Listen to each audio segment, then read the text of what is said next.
The very first variety I got up here is the Sunny Knockouts. Usually, this is really the best time for Sunny Knockouts. Usually, the beginning in the early season, you usually got that dampness and the coldness, and they always off to a good slow start. But usually, summer, this is where basically you're really going to see exactly why it's called sunny. It shows a very bright, brilliant yellow flower to it. It's got very good clean foliage around this time of season because it sort of likes it during the dry season or the hot summer and bright season. So usually Sunny Knockouts this is really the best time to be selling these varieties at this moment. Also, we're just starting to finish off another trim cycle when it comes to roses, which is good, which will be able to give you a continuous current availability when it comes to rose varieties. We still got some good weeks of, I know Tom was talking about covering already, but we still got some really good weeks of a growing season going on for us. So let's keep that in mind. We still got a lot of good availabilities for these varieties, and let's see if we can find a home for them. Next picture, please.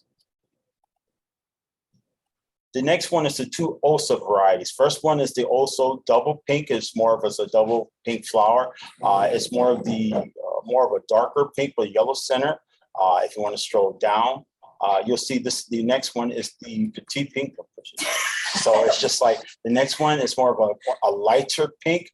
Great thing about the Osa, these both varieties, they're more of a spreader. As you can see, this picture is can full. It's actually overflowing the pot. So like I said, I really wanted to show, of course, we got this availability is 86 for the double pinks and 96 the other one. But as you can see, I really want to push these two because they are ready to go in buds and showing some flower right now. Next picture, please. The next one is the whipped cream. This is our other variety when it comes to whites, next to the white knockouts.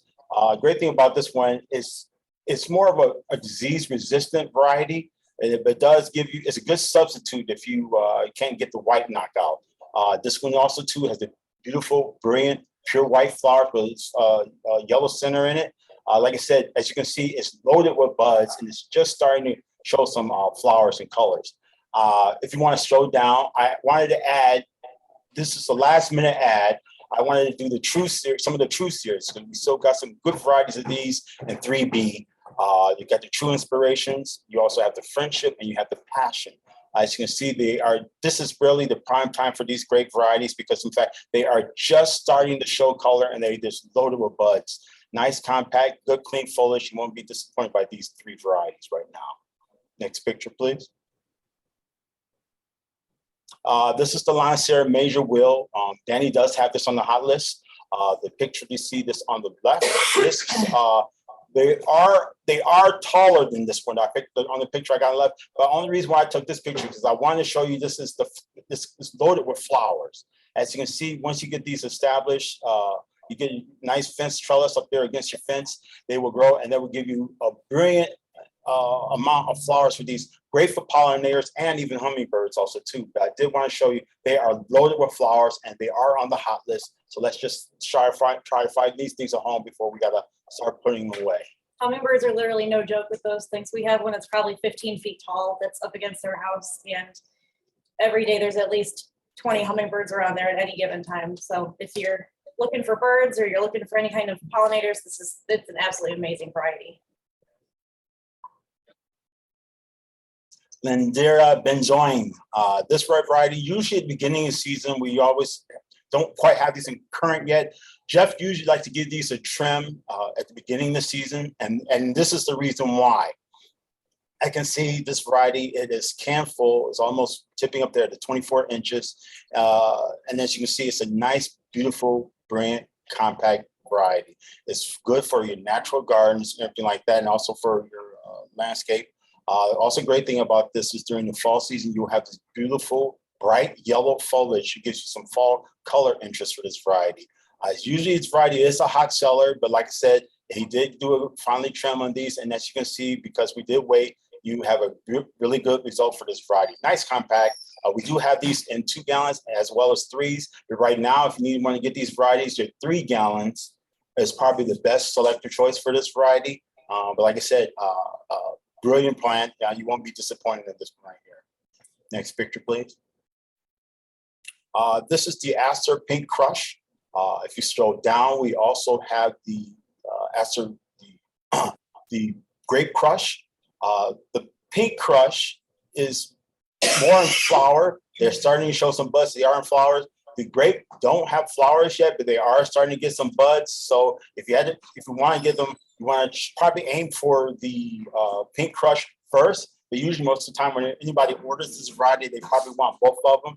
But I would say the pink is just a week ahead of the grape. But still, once you get these in the ground and you can establish it ready for next year, as you can see, the gradient effect you will have. This is both pink and grape. As you can see, you will have lots of flowers for this variety. It won't disappoint. This is, I want to believe this is our second crop for this variety. We got this over there in the ODOC. They're just coming out of good brilliant trim, compact, loaded with buds, and like I said, the pink has got some flowers on it. So if you got some customers really still looking for some perennials with some good flowers sets, this is a good choice for you. Next picture, please. Also over in the old dock is our new crop of leucanthemum banana cream. I am obsessed with daisies this year. So every time I see daisies, that's probably the first flower that catches my eye. I actually entered one of these in the fair this year and it didn't place because I think they were confused by the yellow.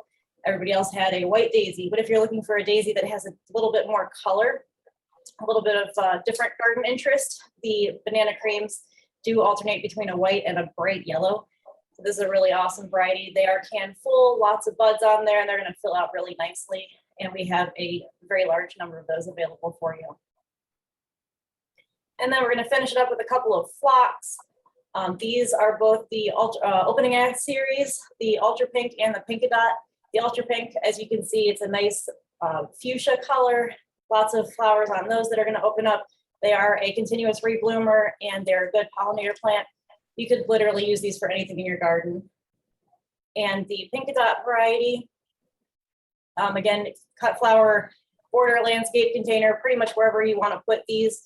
From a distance, these almost have like a light violet hue with a bright pink center. So you get a lot of color out of this one also.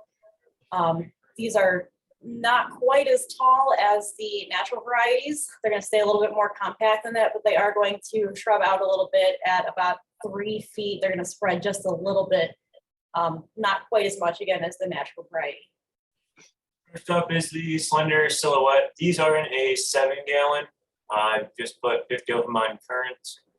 I realized that a lot of people do confuse these with a maple.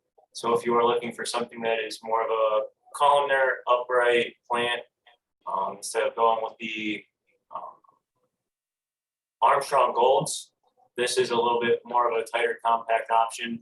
Still gives you kind of that maple look with the leaf, but these do get really large, great for a street tree or in the urban areas. And next is the Gladitsia Sun Coal. Check what I put for a container size. These are a 20-gallon. So these are an 1.5-inch caliper is what they're spec'd at. They might be a little bit larger than that, but they do have a really good body and something a little bit different than just your average shade tree with the way the leaves are.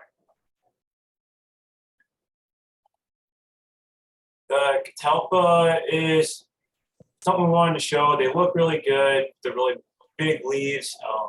As you can see in the picture to the right, that's actually Jordan holding up the leaf and comparing it to her hands. It's huge. I did learn that these are actually largely produced in Ohio for the sheer reason of being good for fence posts. And they are also known to attract caterpillar, which is supposedly the best live bait for fishing.